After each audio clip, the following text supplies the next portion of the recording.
Could the big beautiful bill halt North Carolina's clean energy momentum? In Charlotte, North Carolina, there's an urgent conversation bubbling up as Republicans push to enact President Donald Trump's big beautiful bill before the upcoming July 4th deadline. The North Carolina clean energy sector is raising serious concerns about how the bill's provisions might hinder job creation in the state and drive up energy costs. The central focus of this bill is to continue the tax cuts first introduced during Trump's initial term in office. However, it comes packaged with substantial reductions in clean energy incentives that were part of the 2022 Inflation Reduction Act, which aimed to boost renewable energy production and domestic manufacturing in the solar, EV, and battery sectors. Take the example of Bill Taylor, owner of DCE Solar. When he launched his business in Cornelius 16 years ago, he experienced an impressive annual growth rate of nearly 20%, riding the wave of a rapidly expanding solar industry across the nation. His growth was fueled by the tax credits introduced in the 2022 IRA and a significant surge in demand for clean energy solutions. When consumers plug in more devices and local manufacturing ramps up, the demand for power increases, Taylor explains.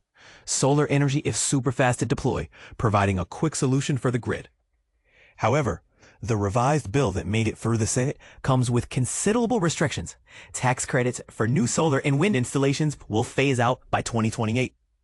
To qualify for the credits, projects must either begin construction within a year of the bill's passage or be operational before the year's end.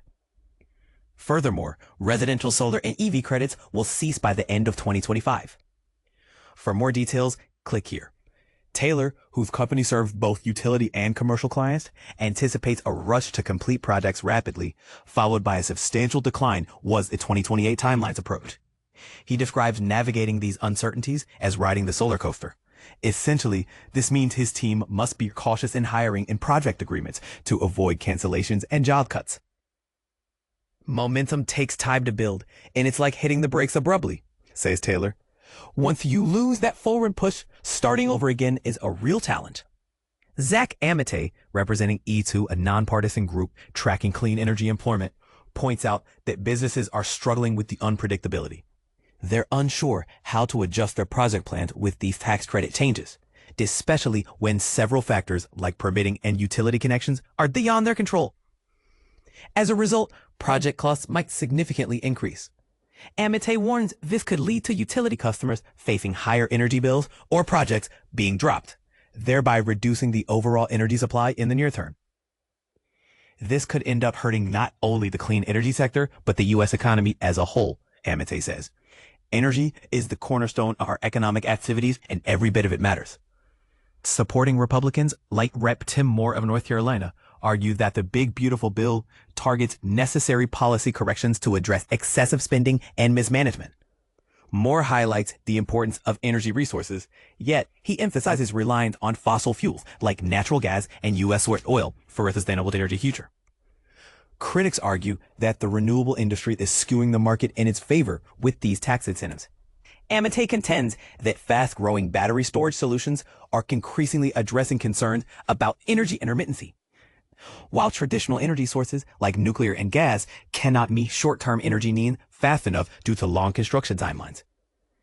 Taylor dismisses the notion that the industry leans too heavily on subsidies.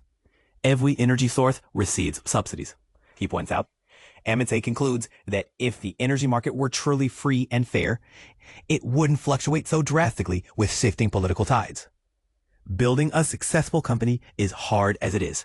Changing the regulations every few years makes it nearly impossible to thrive. What's your take? Does the big beautiful bill prioritize the nation's long-term energy stability or just its fiscal health? Share your thoughts in the comments below. Do you agree with the renewable sector's concerns or see merit in Moore's perspective upon fossil fuels?